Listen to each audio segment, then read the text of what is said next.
Hey guys, what's up? It's Dustin, the writing tutor here, and I make videos on writing and on mindset every single week. So if you want to follow me, stay tuned for those videos. Today, I'm going to discuss how you can disagree like a PhD or like an academic. So let's just jump right into it. So first, what is a concession?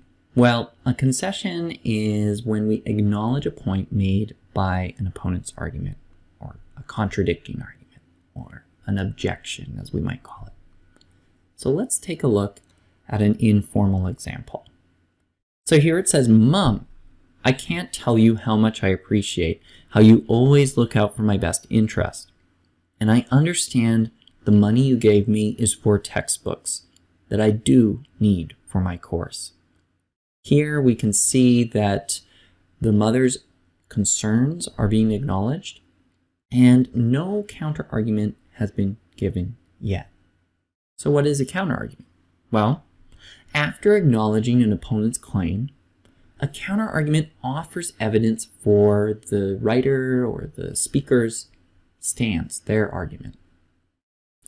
A refutation goes further than this by giving evidence to disprove the opponent's claim. Let's take a look at this next part of the example. As you know, my computer has been crashing recently, and it is the most valuable learning and writing tool I have. What do you think about using the money for computer repair instead, as I will likely be able to borrow the textbooks from a friend who has already completed the course? You can see here that an effort's been made to acknowledge the other side, to acknowledge the mother's perspective. And this really helps to clarify this person's perspective, their position. And it also creates a really mature and understanding tone. Let's take a look at a famous example from George Orwell. George Orwell is the author of Animal Farm in 1984. He writes, "I said earlier that the decadence of our language is probably curable. Those who deny this would argue, if they produced any argument at all, that language merely reflects existing social conditions, and that we cannot influence its development by any direct tinkering with words or constructions." So far as the general tone or spirit of language goes, this may be true, but it is not true in detail.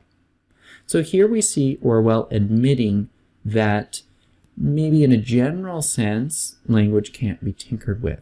However, in a detailed way, when we look at the details, this is not true. Language that can be used for conceding includes statements like while or although. For example, we might write, "While cats are easy to care for, dogs are more loyal pets." Or, "Although dogs are very loyal, cats are far easier to take care of." We also might use a statement like, "Many believe that dogs are very loyal pets. However, cats are far easier to care for."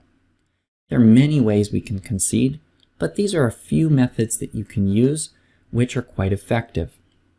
Well, as I said earlier, I'm Dustin the Tutor, and I lead a small group of English tutors at goodenglishtutors.com. And if you're looking for an English tutor, if you need help with writing essays or conceding or, creating strong paragraphs or improving your word choice, check out the link below. And if you like videos like this, consider subscribing, liking the video, and sharing it with a friend. This PowerPoint is in my TPT account as well as other materials, and I'll leave the link for that below as well. Now let's go to a practice here. The practice is to write a concession and reason for the following claims. The first one, the example I've given, says tobacco should be heavily taxed. And so we can see there's no concession yet. And there's no reason either. So I've written, "While it may be seen as burdensome, tobacco should be heavily taxed, as this will reduce the number of smokers, thereby relieving society from the greater burden of disease and healthcare costs. So we're taking this idea that taxation is burdensome, and we're actually flipping it on its head and saying that the greater burden is actually the disease and the healthcare costs that come with not taxing tobacco.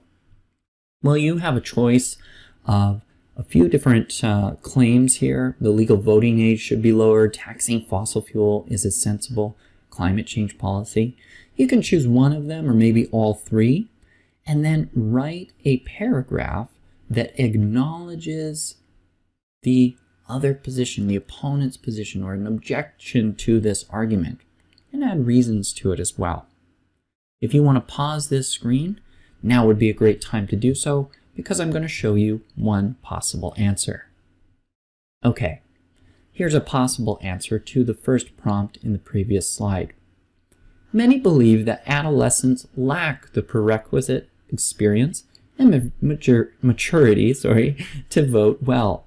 However, while there is a correlation between age and maturity, this claim seems doubtful when one considers how poorly equipped the average adult is to vote.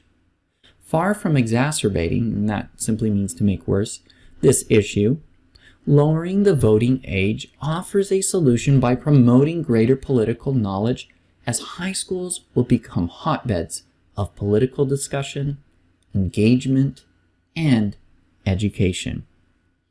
Well, I am Dustin the Tutor, and I really hope this video helped you, and I'll see you next time. Take care.